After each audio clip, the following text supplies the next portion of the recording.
შაბათობით კი ავდივართ, მაგრამ შიშკანკალით რა თუ იქეთ არ გადავიდეს ბავშვები რაღაცა და ეგ საშიშროება გვაქვს. საოკუპაციო ხაზის სოფლები და საფრთხეების სააღდგომოდ რუსეთის ჯარისკაცების გადაადგილების გამო ქართულ სოფლებში მოსახლეობის ნაწილი გარდაცვლილი ახლობლების საფლავებზე გასვლას ვერ ახერხებს. ადგილობრივები სასაფლავოებთან ახალი ტერიტორიების ოკუპაციის შესახებაც საუბრობენ. ინფორმაცია რაც მაქვს მე, ის არის რომ აპირებენ იმ სასაფლაოს შუაში გაყოფასაც და აპირებენ რომ მავთუხლარქები გაავლონ.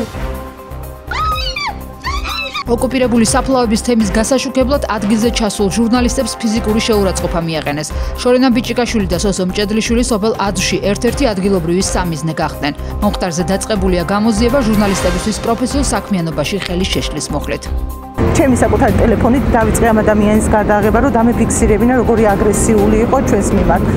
ამ დროს უფრო აგრესიული გახდა ეს ტელეფონით ხელი წართმევას სცადა ტელეფონი და ეს ხელი ტელეფონიანად დამარტყა ცხვირში. არის რეალურად ეს მათი ნება და პოზიცია. რატომ დუმს პედაგოგების ნაწილი, როდესაც საქმე ახალი თაობის მომავალს ეხება. ეს იყო მთავარი თემა გადაცემაში ქალის ხმა, სადაც გორის საგანმანათლებლო რესურს ცენტრის ყოფილმა უფროსმა ნანა ტერმაკოზაშვილმა ქვეყანაში მიმდინარე მოვლენები შეაფასა და ამ პროცესში მასწავლებლების როლზე ისაუბრა. ვიცნობ უამრავ ღირსეულ პედაგოგს, ისეთებსაც, რომლებიც საჯაროდ და ღიად აფიქსირებენ თავიანთ აზრს და ისეთებსაც სხვათა შორის, რომლებიც ქუჩაში არ გამოდიან ამ ხალხმრავალ პროტესტებზე, მაგრამ თავისი აზრის დაფიქსირების კოლეგებს შორის, კოლეგებთან ურთიერთობისას არ უჭირთ, არ უფრთხიან ამას და მოსწავლეებთანაც სწორი მიმართულებით მუშაობენ.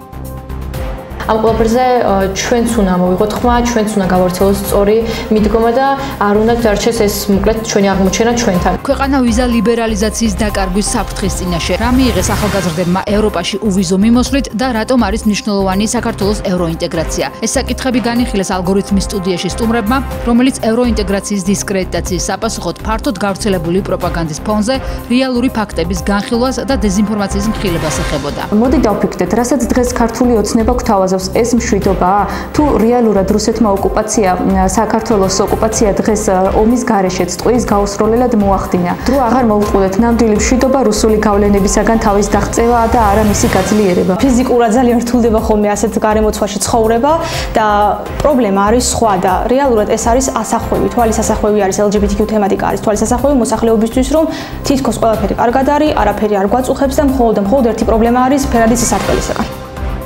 თავის სოციალური ქსელების საშუალებით ვაძლევთ დეზინფორმაციულ ნარატივებს. ყალბი ამბების ამოცნობა სკოლის ასაკიდანვე უნდა ისწავლებოდეს. ეს იყო მთავარი დევიზი შეხვედრებისა, რომლებიც სამოქალაქო განვითარების ახალგაზრდული ცენტრის მიერ გორში სხვადასხვა ჯგუფთან ჩატარდა. ორგანიზაციის წარმომადგენლებმა მონაწილეებს კიბერუსაფრთხოების მიმართულებითაც გაუზიარეს გამოცდილება და ფაქტების გადამოწმების შესაძლებლობებზეც იმსჯელეს. შესაძლებელია ნებისმიერი ასაკის ადამიანი გახდეს მსხვერპლი დეზინფორმაციის და პროპაგანდის მასივე მათთვის მნიშვნელოვანი საკითხი არის კიბერუსაფრთხოება.